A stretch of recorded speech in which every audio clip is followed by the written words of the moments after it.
Bonjour à tous. J'aimerais que nous prions avant de faire la lecture de la parole de Dieu et de la méditer. Ta parole est la vérité, Seigneur. Sanctifie-nous par ta vérité. Ouvre notre esprit, notre cœur à ce que tu veux nous rappeler au travers de l'Évangile. Nous avons besoin de te rencontrer, nous avons besoin de t'écouter, nous avons besoin de te suivre. Alors parle-nous et aide-nous. Au nom de Jésus. Amen. Notre passage se trouve dans l'Évangile selon Matthieu, au chapitre 14, et je ferai la lecture des versets 22 à 33. Évangile selon Matthieu, chapitre 14, à partir du verset 22. Aussitôt après, Jésus obligea les disciples à monter dans la barque et à passer avec lui de l'autre côté, pendant qu'il renverrait la foule. Quand il l'eut renvoyé, il monta sur la montagne pour prier à l'écart, et comme le soir était venu, il était là, seul. La barque, déjà au milieu de la mer, était battue par les flots, car le vent était contraire. À la 4e veille de la nuit, Jésus alla vers eux, marchant sur la mer. Quand les disciples le virent marcher sur la mer, ils furent troublés et dirent « C'est un fantôme ». Et dans leur frayeur, ils poussèrent des cris. Jésus leur dit aussitôt « Rassurez-vous, c'est moi, n'ayez pas peur ». Pierre lui répondit « Seigneur, si c'est toi, ordonne que j'aille vers toi sur les eaux ». Et il dit « Viens ». Pierre sortit de la barque et marcha sur les eaux pour aller vers Jésus. Mais voyant que le vent était fort, il eut peur. Et comme il commençait à s'enfoncer, il s'écria « Seigneur, sauve-moi !» Aussitôt Jésus étendit la main, le saisit et lui dit « Homme de peu de foi, pourquoi as-tu douté ?» Et ils montèrent dans la barque et le vent cessa. Ceux qui étaient dans la barque vinrent adorer Jésus et dirent « Tu es véritablement le Fils de Dieu ». Aussitôt, c'est ce petit mot qui a attiré mon attention cette semaine et qui m'a amené à préparer cette méditation de ce matin. Aussitôt. Aussitôt se trouve pas moins d'une quinzaine de fois dans l'évangile de Matthieu et au moins une bonne quarantaine de fois dans l'évangile de Marc. Bien sûr, c'est une traduction de l'original. Aussitôt, en tout cas, c'est l'équivalent. Cet adverbe en français, comme vous le savez certainement, signifie au moment même. Certaines versions ont même traduit cet aussitôt par immédiatement. Jésus, si je peux m'exprimer ainsi, a été un homme d'action. Il n'a pas été seulement un homme méditatif, mais il a été un homme d'action et il a su lier à la fois l'action et on pourrait dire la méditation, et là nous le voyons bien dans le passage qui est devant nous. Mais restant sur ce mot aussitôt, j'aimerais l'illustrer très rapidement par 2 ou 3 exemples. Lorsque par exemple il a rencontré les disciples, aussitôt ceux-ci laissèrent leur filet et suivirent Jésus. Ce furent leurs premiers pas derrière le Seigneur, abandonnant leur filet de pêche pour aller vers une autre pêche, celle des hommes. Un lépreux, parmi d'autres, que Jésus a rencontré sur le chemin de sa vie. C'est un lépreux qu'il va guérir, bien sûr, et aussitôt, nous dira le texte, par exemple dans l'évangile de Matthieu, au chapitre 8, au verset 3, ce lépreux sera purifié. Une autre fois, ce sont 2 aveugles qui rencontrent le Seigneur. Ces 2 aveugles vont être guéris miraculeusement également, et aussitôt, nous dira le texte, ils vont recouvrer la vue. C'est la fille de Jairus. Vous savez, cet homme qui a une fille, et cette fille est décédée. Et Jésus va intervenir. L'évangile de Marc, chapitre 5, verset 42, nous le rappelle, et nous dira aussi ce qui va se passer en utilisant encore une fois aussitôt. Aussitôt, la jeune fille se leva. Aussitôt après, Jésus obligea les disciples, nous dit le passage de l'Évangile ce matin, dans Matthieu au chapitre 14. Oui, aussitôt après, Jésus obligea, ou encore une autre version dira, il pressa les disciples. 3 ou 4 fois, selon les versions que vous pouvez avoir ou que nous pouvons avoir, le récit utilise donc ce mot aussitôt ou encore immédiatement. L'histoire se retrouve évidemment racontée dans 3 des évangiles, dans Matthieu 14, que nous venons de lire, dans Marc 6 et encore dans Jean au chapitre 6.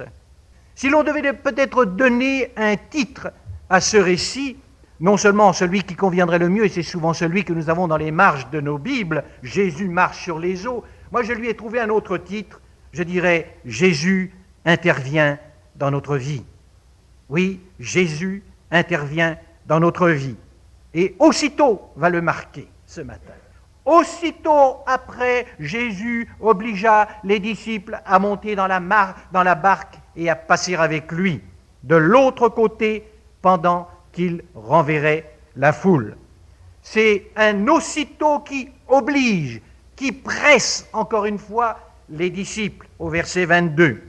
En fait, cet aussitôt, comme vous pouvez le remarquer, introduit le récit et lui donne en même temps ce rythme d'action que je mentionnais au début de notre méditation.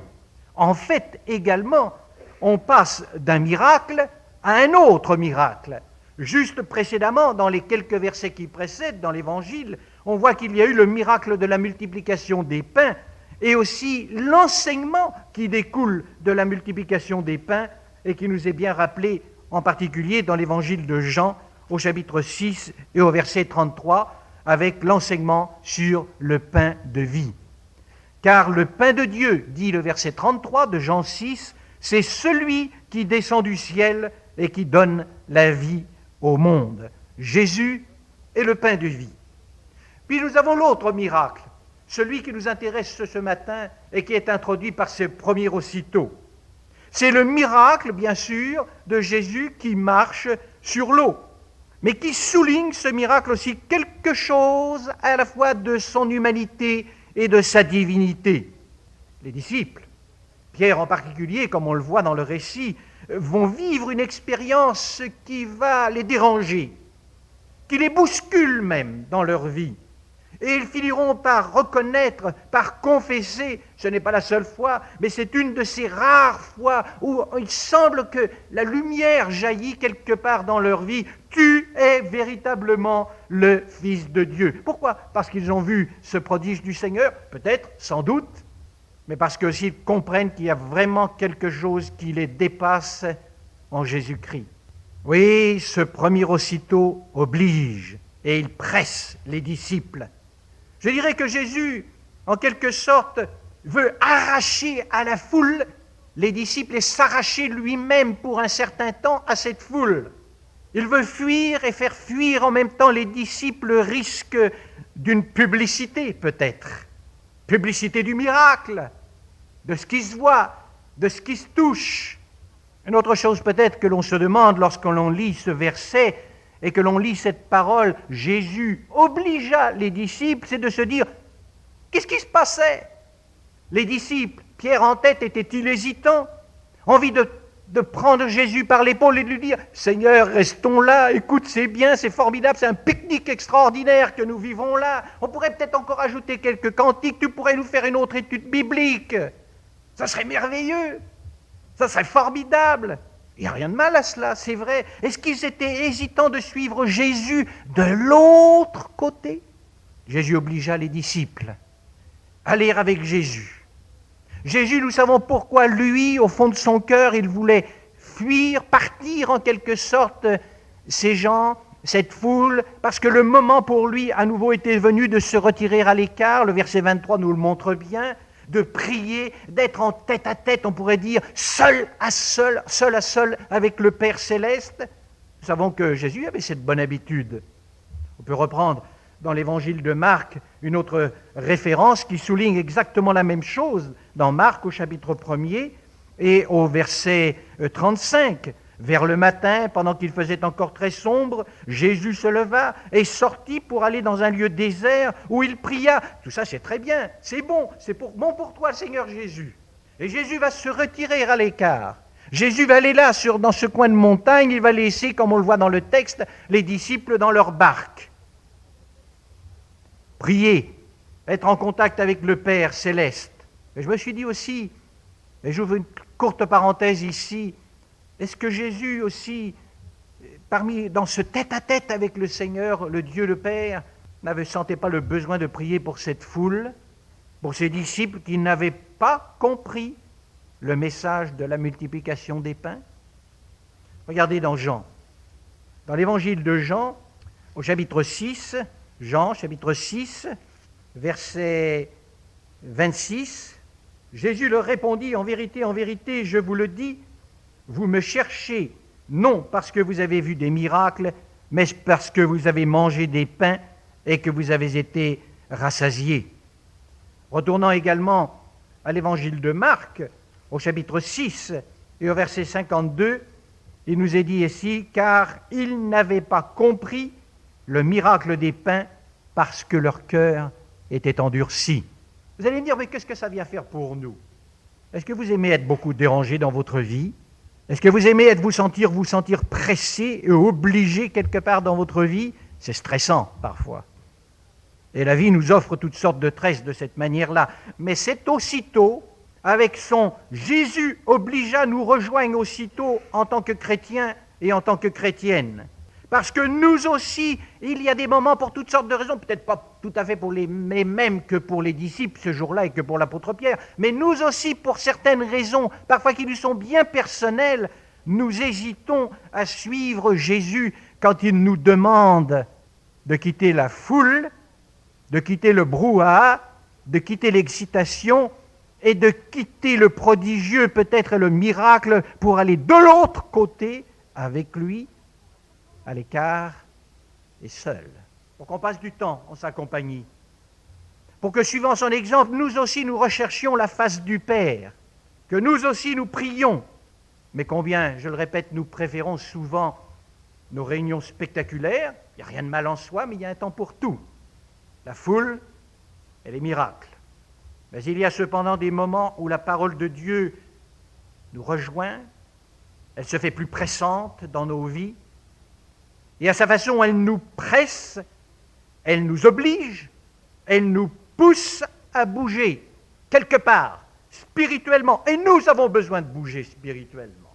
Laisser toutes les ambiances pour passer du temps avec Jésus et peut-être nous laisser apprendre une autre leçon qui nous amène davantage dans l'intimité du Seigneur. J'ai relevé un jour dans un livre que j'aime beaucoup. Vous avez toujours deviné que j'aime beaucoup la Méditerranée, parce que je me suis marié, bien sûr, avec une Méditerranéenne. Mais j'aime la Méditerranée, avec ses paysages, avec son ambiance si particulière. Et j'ai un livre qui est intitulé « En Méditerranée », avec l'apôtre Paul. Et son auteur, Jean-Louis Vesco, écrit quelque part, parlant bien sûr de Paul, dans la vie de tout homme, il y a des moments privilégiés où cet homme est invité à un dépassement, à un arrachement. Il entend un appel auquel il peut résister ou consentir. Faudrait-il que Jésus soit obligé, en quelque sorte, de nous obliger, quelque part dans notre vie chrétienne, parce que Jésus voudrait bien intervenir dans notre vie. Il a peut-être un mot, quelque chose à nous dire et à nous apprendre, mais seul à seul. Mais il y a un deuxième aussitôt, un aussitôt qui rassure, je dirais, les disciples. Regardez le verset 27 dans Matthieu 14. Jésus leur dit aussitôt, « Rassurez-vous, c'est moi, n'ayez pas peur. » Ce deuxième aussitôt arrive, je dirais, au moment propice, au moment dramatique de l'histoire, évidemment. Les versets 24 à 26 que nous avons lus nous le montrent très bien. Peut-être que Jésus, justement disons, Jésus, j'utiliserai notre langage moderne, faisait son culte personnel sur la montagne. Tiens, est-ce que nous avons toujours cette bonne habitude? Peut-être faudrait-il y revenir. Ces moments seul à seul avec le Seigneur sont indispensables pour pouvoir tenir le coup et ne pas risquer de s'enfoncer. Jésus faisait donc son culte personnel sur la montagne et les disciples attendaient dans la barque, discutant certainement des derniers événements, disant « mais c'était quand même quelque chose d'incroyable. Vous vous rendez compte, avec quelques pains, quelques pois, vous vous rendez compte de cette multiplication des pains? Il y a de quoi écrire tout un volume là-dessus. » Et puis le mauvais temps est arrivé, et en plus voilà que Jésus, qu'ils ne reconnaissent pas, vient vers eux, marchant sur l'eau, puis ça leur crée une des plus belles peurs de leur vie. « C'est un fantôme! C'est le jardinier !» criera Marie lors de la résurrection, tellement elle ne voit plus clair par sa douleur. Il y a des moments où on a l'impression qu'on ne voit plus rien et on croit que Jésus c'est le jardinier ou qu'il est devenu un fantôme dans notre vie spirituelle. Quand la peur nous tient, on peut parfois vraiment avoir du mal à reconnaître Jésus et à savoir qu'il est là présent dans notre vie. Oui, il n'en faut pas plus pour créer une belle peur Et puisqu'on est dans une barque, la panique à bord. Ils furent pris de panique, dit le verset 26. Et notez les mots qui sont utilisés dans ce verset. Troublés, panique, cri de frayeur.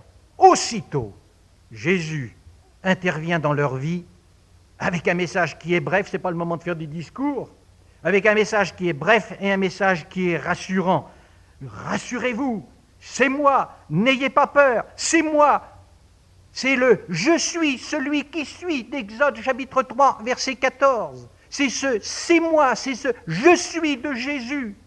Ce « c'est moi » avec lequel Jésus se manifeste, se révèle comme Dieu, qui renferme, je dirais, toute la présence même de Jésus, toute sa voix et tout son message qui rassure, et aussi toute son aide pour la vie. Dans le livre des Proverbes, au chapitre 3 et au verset 26, on lit « L'Éternel sera ton assurance. Il gardera ton pied de tout piège. » Et comment ne pas chanter avec David « Ta houlette et ton bâton me rassurent. » Ou encore de retrouver le bon berger dans l'évangile de Jean, au chapitre 10 et au verset 4, lorsque le bon berger, justement, fait sortir les brebis sortir toutes ces brebis, il marche devant elles et les brebis le suivent parce qu'elles connaissent sa voix. Voilà qui est rassurant. J'ai relevé quelque part une très courte prière. Malgré les apparences parfois contraires, tu es Seigneur tout près de moi.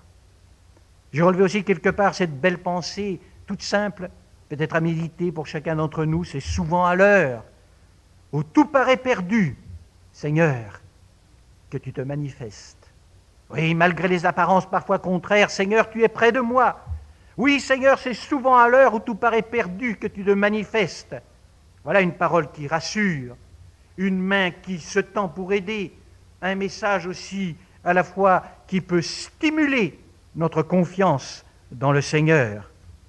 Dans le prophète Ésaïe, au chapitre 41 et au verset 13, j'aimerais ajouter ce verset, « Car je suis l'Éternel ton Dieu, qui fortifie ta droite, qui te dit, ne crains rien, je viens à ton secours. » Mais il y a un troisième aussitôt.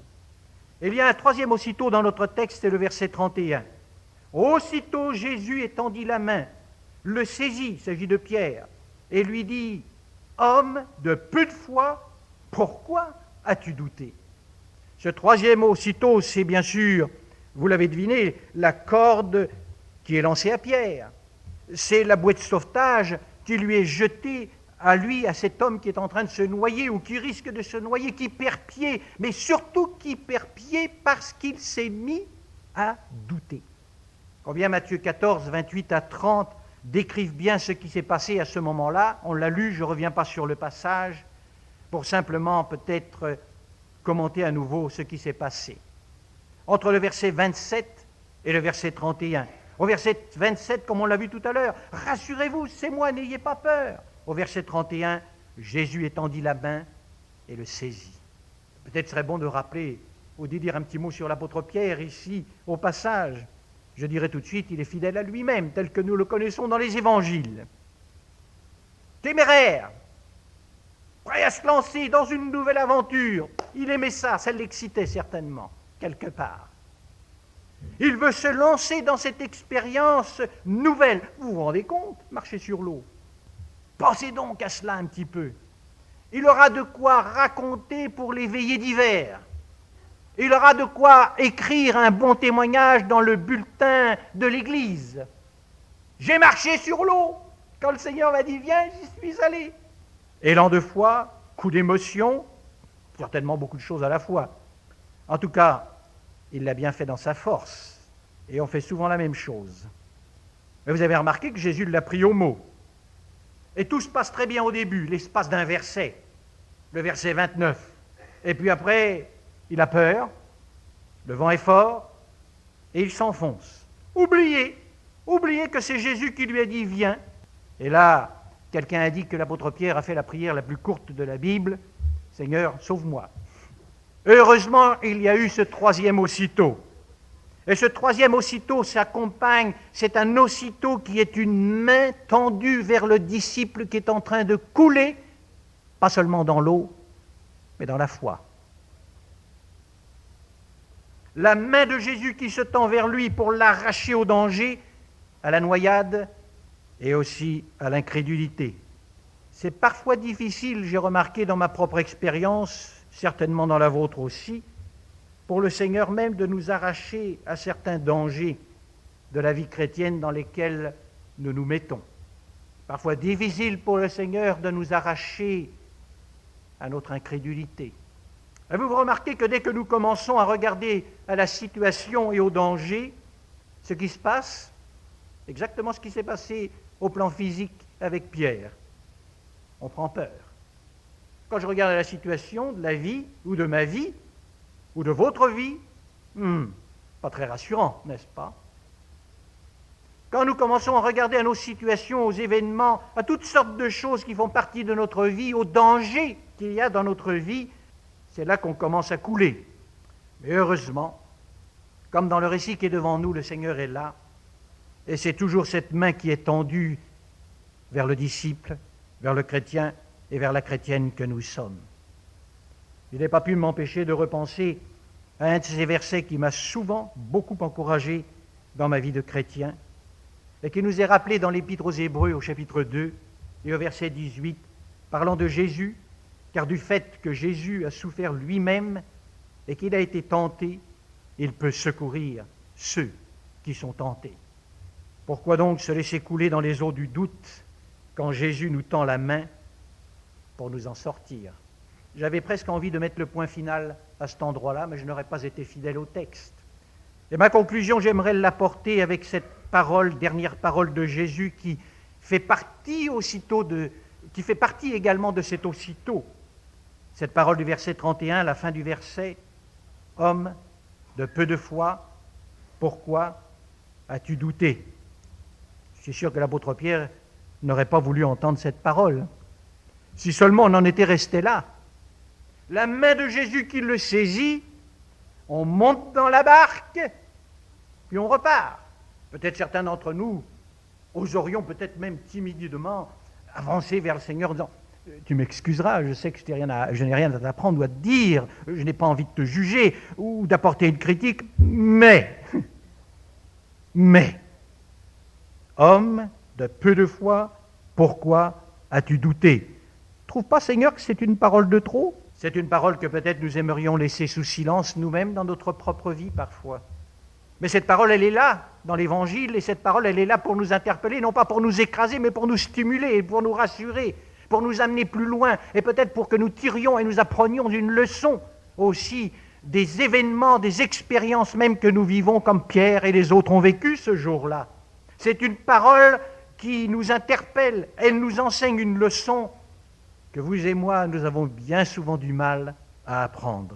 Il y a un homme que j'aime bien pour la manière dont il écrit. Je ne suis pas toujours forcément d'accord avec tout ce qu'il dit, mais dans certaines choses, j'aime bien son style. Je crois que Philippe se souviendra de son nom, en tout cas.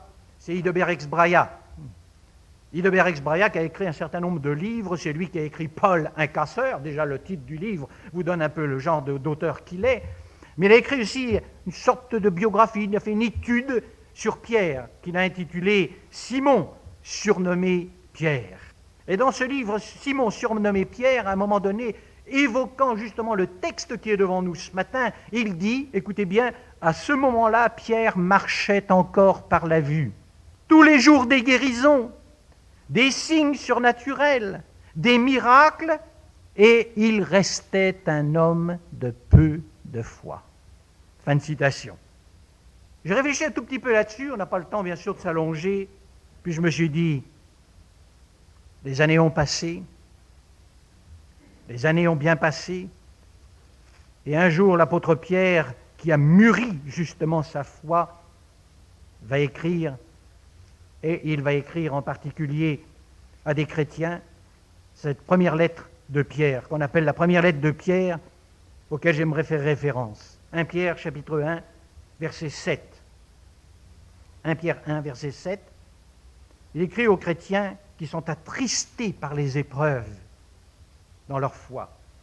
afin que l'épreuve de votre foi, plus précieuse que l'or périssable qui cependant est éprouvé par le feu, ait pour résultat la louange, la gloire et l'honneur lorsque Jésus-Christ apparaîtra. Vous l'aimez sans l'avoir vu, vous croyez en lui sans le voir encore, vous réjouissant d'une joie merveilleuse et glorieuse parce que vous obtiendrez le salut de vos âmes pour prix dans votre foi. C'est ce même Pierre qui, dans Matthieu 14, coulait, a pu écrire cela des années plus tard. Il n'y a jamais rien de désespéré dans nos vies pour le Seigneur. C'est vrai que nous avons des luttes, c'est vrai que nous avons des doutes, c'est vrai et nous devons le reconnaître honnêtement, l'avouer honnêtement, mais aussi nous devons apprendre les leçons du Seigneur et cela doit nous rapprocher du Seigneur. Comment ne pas rappeler ce que dit la première épître de Jean au chapitre 5 et au verset 4 ? Car tout ce qui est né de Dieu triomphe du monde, et la victoire qui triomphe du monde, c'est notre foi.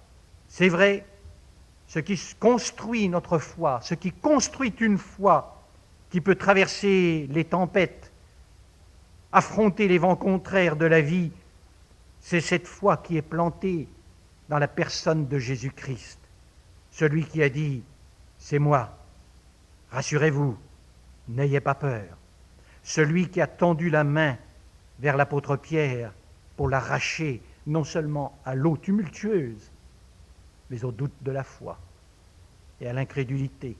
Cette foi qui est plantée dans la personne de Jésus-Christ, dans sa parole, et évidemment pour nous le point culminant dans la mort et dans la résurrection même de Jésus-Christ. Le Christ, dont la parole et la main tendue vers nous, rassure, chasse les doutes et nous secourt au moment opportun. Ainsi la foi vient de ce qu'on entend, écrira Paul aux Romains, chapitre 10, verset 17, et ce qu'on entend vient de la parole de Christ. Vous savez, Martin Luther, le réformateur, avait souvent de grands doutes et de grandes luttes. On raconte qu'il était souvent envahi par toutes sortes de doutes qui le rendaient dépressif. On a à peine à l'imaginer. Et pourtant, une fois un de ses amis lui a dit « Notre Seigneur qui est dans le ciel regarde en bas. Et probablement il pense « Mais qu'est-ce que je dois faire avec cet homme, Martin Luther ? Je lui ai accordé ma grâce, je lui ai donné beaucoup de dons, et il doute encore de moi et de ma bonté. » Et ces quelques mots ont aidé Luther à sortir du doute. Alors mon message ce matin pourrait se résumer peut-être dans un seul mot. Il est extraordinaire ce mot parce qu'il fait, je dirais, il permet à Jésus d'intervenir dans nos vies. Et ce mot c'est aussitôt. Prions. Seigneur Dieu, nous sommes là devant toi dans notre petitesse, dans notre faiblesse, avec nos doutes immenses parfois, nos peurs, nos craintes, nos élans, et nos élans qui parfois restent sans lendemain. Mais ce qui est extraordinaire, c'est que toi, aussitôt, tu es là pour nous aider, pour nous donner le message qui nous rassure, pour tendre ta main vers nous. Seigneur, qu'il y ait un aussitôt dans la vie de chacun et de chacune ici ce matin. Au nom de Jésus. Amen.